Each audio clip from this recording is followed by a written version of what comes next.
স্বপ্নে কাবা ঘর দেখলে কি হয়? আমরা অনেকেই ঘুমের ঘরে স্বপ্নের মধ্যে কাবা ঘর বা কাবা শরীফ দেখে থাকি, কিন্তু আমরা হয়তো এই স্বপ্নের সঠিক ব্যাখ্যাটি জানি না। এজন্য আমরা হয়তো অনেক সময় চিন্তিত হয়ে যাই।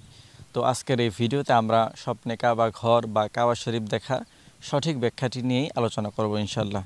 চলুন কথা না বাড়িয়ে আমরা মূল আলোচনায় চলে যাই। যদি কোনো ব্যক্তি স্বপ্নের মধ্যে কাবা ঘর বা কাবা শরীফ তওয়াফ করতে দেখে, তওয়াফ করতেছে এমনটা দেখে, তাহলে এই স্বপ্নের ব্যাখ্যা হবে তার মনের আশা পূরণ হবে। তার মনে যদি কোনো আশা আকাঙ্ক্ষা থাকে তাহলে সেটি আল্লাহ তাআলা পূরণ করবেন। যদি কোনো ব্যক্তি স্বপ্নের মধ্যে নিজেকে কাবা ঘরের ভিতরে প্রবেশ করতে দেখে, কাবা ঘরের ভিতরে ঢুকতে দেখে, তাহলে এই স্বপ্নের ব্যাখ্যা হবে তার শত্রু ধ্বংস হয়ে যাবে, তার শত্রু তার কোনো ক্ষতি করতে পারবে না।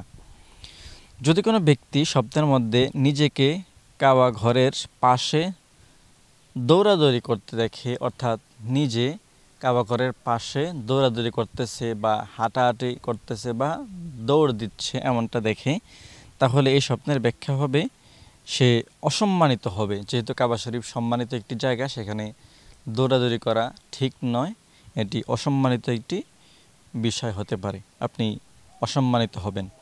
যদি কোনো ব্যক্তি স্বপ্নের মধ্যে কাবা ঘর দেখে, তাহলে এই স্বপ্নের ব্যাখ্যা হবে সে একজন সৌভাগ্যবান ব্যক্তি। আপনি যদি দেখে থাকেন তাহলে আপনিও একজন সৌভাগ্যবান ব্যক্তিদের কাতারে অংশগ্রহণ করতে পারবেন। প্রিয় দর্শক, মোট কথা বলতে গেলে স্বপ্নে কাবা ঘর দেখা, কাবা শরীফ দেখার ব্যাখ্যা এটি ভালো। এই বিষয়ে আপনারা চিন্তিত হওয়ার কিছুই নেই। আশা করছি আজকের এই ভিডিওটি থেকে আপনারা উপকৃত হয়েছেন। আপনাদের কোনো প্রশ্ন থাকলে আমাদের কমেন্ট সেকশনে জানিয়ে যাবেন। আমরা চেষ্টা করব আপনার স্বপ্নের সঠিক উত্তরটি, সঠিক ব্যাখ্যাটি আপনাকে জানিয়ে দেওয়ার জন্য। আজকের মতো এখানে শেষ করছি। ভালো থাকবেন, সুস্থ থাকবেন। আল্লাহ হাফিজ।